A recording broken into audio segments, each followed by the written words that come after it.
നമസ്തേ. ഇന്നത്തെ വീഡിയോയിലൂടെ പറയാൻ പോകുന്നത് കർക്കിടകം രാശി ലഗ്നരാശിയും ചന്ദ്രരാശിയായി വന്നാലും ഒരു വ്യക്തിയുടെ ജീവിതത്തിൽ എന്തൊക്കെ ഗുണാനുഭവങ്ങൾ ഉണ്ടാകുന്നു, ആ വ്യക്തിയുടെ ജീവിത രീതിയിൽ എന്തൊക്കെ മാറ്റം ഉണ്ടാകുന്നു എന്നതിനെ കുറിച്ചാണ് ഈ വീഡിയോയിലൂടെ പറയുന്നത്. രാശിചക്രത്തിൽ 4ാമത്തെ രാശിയാണ് കർക്കിടകം രാശി. അതായത് മേടരാശി മുതൽ കൂട്ടുമ്പോൾ 4ാമത്തെ രാശി. ഈ രാശി ഒരു ജലരാശിയും അതുപോലെ ചരരാശിയും ആണ്. ചരരാശി ആയതുകൊണ്ട് തന്നെ ഈ രാശിയിൽ ജനിക്കുന്നവർക്ക് ചലിക്കുവാൻ വളരെയധികം ഇഷ്ടമുള്ളവരാണ്. അതായത് യാത്ര പോകുവാൻ വളരെയധികം ഇഷ്ടപ്പെട്ടവരാണ് ഇക്കൂട്ടർ. അത് ഈ ജലവുമായി ബന്ധപ്പെട്ട സ്ഥലങ്ങൾ, അതായത് കടല്, കായല് മുതലായ സ്ഥലങ്ങളിൽ പോകുവാനും അവിടെ ഇറങ്ങി കുളിക്കുവാനും വളരെയധികം താല്പര്യം കാണിക്കുന്നവരായിരിക്കും ഈ രാശിയിൽ ജനിക്കുന്നവർ. ഒരു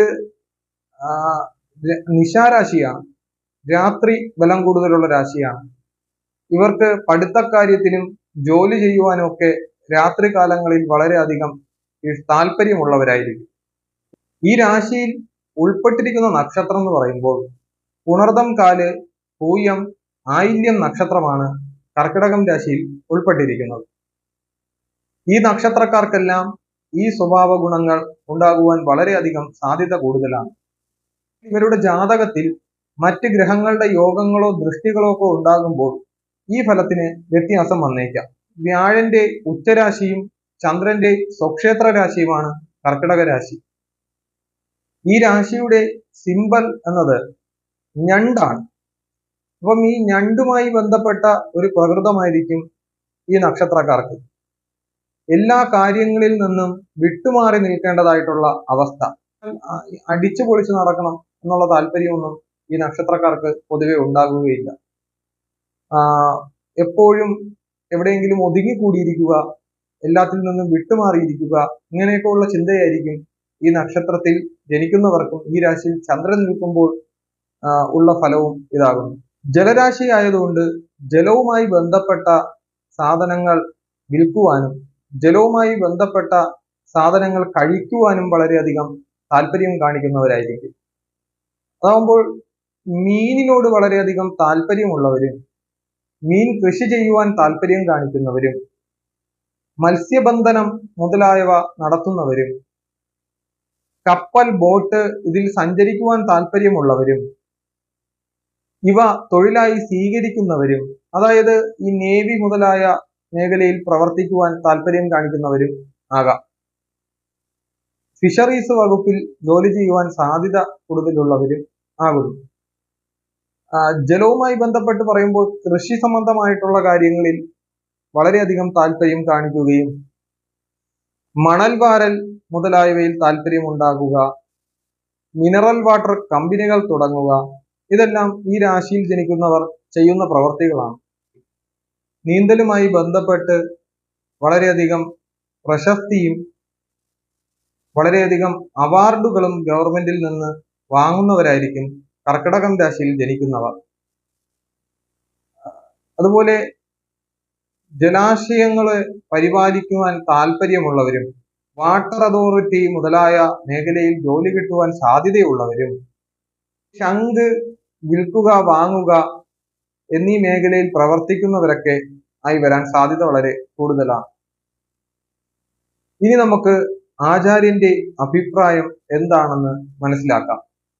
ആവക്ര ഋഗദാസമുന്നത കടി സ്ത്രീ നിർജ്ജിത സൽ സുഹൃത് ദൈവജ്ഞ പ്രചുരാലേക്ഷേതനെ സംയുജ്യതേ ചന്ദ്രവത് സസ്രപ്പീനകൾ ആ സമേതിജാവശം സാമ്നാ സുഹൃത് വത്സല തോയോദ്യാനരദാസ്വേഷ്മ സഹിത ജാത ശശാങ്കേ നര.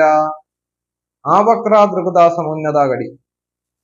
ആവക്രം അതായത് നേർഗതിയിലും അല്പം വളഞ്ഞ രീതിയിലും സഞ്ചരിക്കാൻ കഴിവുള്ളവനായിരിക്കും. നേർരേഖയിൽ സഞ്ചരിക്കാനുള്ള കഴിവുണ്ട്, എന്നാൽ എല്ലാവരിൽ നിന്നും വ്യത്യസ്തമായിട്ട് വളഞ്ഞ വഴിയിൽ സഞ്ചരിക്കാനുള്ള കഴിവും ഈ വ്യക്തിക്ക് ഉണ്ടായിരിക്കും. അത് നമുക്ക് പല രീതിയിൽ ചിന്തിക്കാവുന്നതാണ്. ജാതകത്തിൽ പാപബന്ധമുള്ള ഗ്രഹങ്ങളൊക്കെയാണ് ആ രാശിയിൽ ചന്ദ്രനോടൊപ്പം നിൽക്കുന്നതെങ്കിൽ ഇവർ വളഞ്ഞ വഴിയിലായിരിക്കും കൂടുതൽ ചിന്തിക്കേണ്ടത്. അത് പല കാര്യങ്ങളിൽ വളഞ്ഞ വഴിയിൽ പോകുന്നവരായിരിക്കാം. ശുഭഗ്രഹങ്ങളോടൊപ്പം നിൽക്കുകയാണെങ്കിൽ നേർഗതിയിൽ സഞ്ചരിക്കുന്നവരും നല്ല സ്വഭാവമുള്ളവനുമൊക്കെ ആയിരിക്കാം. ആവക്ര ദ്രുപദ സമുന്നതാകടി വലിയ കടിപ്രദേശമായിരിക്കും, അതായത് വലിയ അരക്കെട്ടോട് കൂടിയവനായിരിക്കും. സ്ത്രീ നിർജിത സൽസുഹൃത്ത്, ഒരുപാട് സ്ത്രീ സുഹൃത്തുക്കൾ ഇവർക്ക് ഉണ്ടാകും, അല്ലെങ്കിൽ ഇവരെ തേടി വരും. ദൈവജ്ഞന്മാരായിരിക്കും, അതായത് ജ്യോതിഷം മുതലായ കാര്യങ്ങളിൽ താല്പര്യമുള്ളവനും അത് പഠിക്കുവാൻ ആഗ്രഹം കാണിക്കുന്നവനും അതുപോലെ ദൈവിക കാര്യങ്ങളിൽ അല്ലെങ്കിൽ ദൈവത്തെ വളരെയധികം വിശ്വാസമുള്ളവനായിരിക്കും. പ്രചുരാലയം, ഒന്നിൽ കൂടുതൽ അല്ലെങ്കിൽ ഒരുപാട് ആലയങ്ങൾ ഉള്ളവനായിരിക്കും. പ്രചുരാലയം, ഒരുപാട് വീടുകൾ ഉള്ളവനായിരിക്കും. സ്വന്തം അധ്വാനം കൊണ്ട് ഒരുപാട് വീടുകൾ ഉണ്ടാകുന്നവനായിരിക്കും. അല്ലെങ്കിൽ ഈ കുട്ടി ജനിക്കുന്ന സമയത്ത് അവരുടെ മാതാപിതാക്കൾ ഒരുപാട് വീടുകൾ വാങ്ങേണ്ടതായിട്ടുള്ള അവസ്ഥയും പറയാവുന്നതാണ്. ക്ഷയതനെ, ധനം ക്ഷയിച്ചു പോവുകയും ധനവർദ്ധനവുണ്ടാകുകയും ചെയ്യുന്ന വ്യക്തികളായിരിക്കും കർക്കിടകം രാശിയിൽ ജനിക്കുന്നവർ. അതുകൊണ്ട് കർക്കിടകം രാശിയിൽ ജനിക്കുന്നവർ ധനപരമായ കാര്യങ്ങളിൽ വളരെയധികം ശ്രദ്ധ പുലർത്തേണ്ടതാണ്. ഒരുപാട് ധനം ഇവർക്ക് വരുമെങ്കിലും അത് ഇവർക്ക് ചെലവായി പോകേണ്ട അവസ്ഥയും ഉണ്ടാകുന്നതാണ്. ക്ഷേതനെ സംയുജ്യതയെ ചന്ദ്രവത്, ചന്ദ്രനെ പോലെയായിരിക്കും. കുറെ കാലം വളരെ നല്ല രീതിയിൽ സുഖിച്ചു കഴിയേണ്ടതായിട്ടുള്ള അവസ്ഥയും അത് കഴിഞ്ഞാൽ സുഖങ്ങളെല്ലാം ക്ഷയിച്ചു പോകേണ്ട അവസ്ഥയും ഇവരിൽ ഉണ്ടാകുന്നതാണ്. ഹസ്രപ്രീതകള, പൊക്കം കുറഞ്ഞ വ്യക്തികളായിരിക്കും. ഗളം, കഴുത്ത് വളരെ തടിച്ച വ്യക്തികളുമായിരിക്കും. സമേതിജാവശം, നല്ല വാക്കുകൾ കൊണ്ട് ആൾക്കാരെ വശത്താക്കുന്നവരും ഈ വാക്കുകൾ കൊണ്ട് എല്ലാവരും ഇവരെ സ്നേഹിക്കുന്നവരുമായിരിക്കും. സാമ്നാ സുഹൃത്ത് വത്സല, ബന്ധുക്കളോടും സുഹൃത്തുക്കളോടും ഇടയിൽ വളരെയധികം സ്നേഹം പുലർത്തുന്നവരും അവരുടെ സ്നേഹം പിടിച്ചു പറ്റുന്നവരും ആയിരിക്കും ഈ രാശിയിൽ ജനിച്ചവർ. തോയോദ്യാനരഥ സ്വവേഷ്മസഹിത ജാഥാ ശശാങ്കേന്നര. തോയോദ്യാനരഥ, സ്വയം വെള്ളത്തിലും ഉദ്യാനത്തിലും വളരെ താല്പര്യമുള്ളവരായിരിക്കും. അതായത് നേരത്തെ പറഞ്ഞതുപോലെ നീന്തൽ മുതലായ കാര്യങ്ങൾ, ജലവുമായി ബന്ധപ്പെട്ട് കിട്ടുന്ന വസ്തുക്കൾ, ഇതിനോടൊക്കെ വളരെയധികം താല്പര്യമുള്ളവരായിരിക്കും ഈ രാശിയിൽ ചന്ദ്രൻ നിൽക്കുമ്പോൾ, അല്ലെങ്കിൽ ഈ രാശി ലഗ്നരാശിയായി ജനിക്കുമ്പോൾ ഉണ്ടാകുന്ന ഫലങ്ങൾ. തോയോദ്യാനരഥ സ്വവേഷ്മസഹിത ജാഥാ ശശാങ്കി നര. ശശാങ്കൻ സ്വഭവനത്തിൽ നിൽക്കുമ്പോൾ ഈ ഫലങ്ങളാണ് പറയേണ്ടത് എന്ന് ആചാര്യൻ പറയുന്നു. ഇത് കഴിഞ്ഞ് ഈ രാശിയിൽ ചന്ദ്രൻ നിൽക്കുമ്പോൾ സർപ്പവുമായി ബന്ധപ്പെട്ട ഒരു രാശിയാണ് ഈ രാശി. അതുകൊണ്ട് സർപ്പ ഗണങ്ങളെ ചിന്തിക്കേണ്ട രാശിയാണ് ഈ രാശി എന്ന് വേറൊരു ആചാര്യന്റെ അഭിപ്രായമുണ്ട്.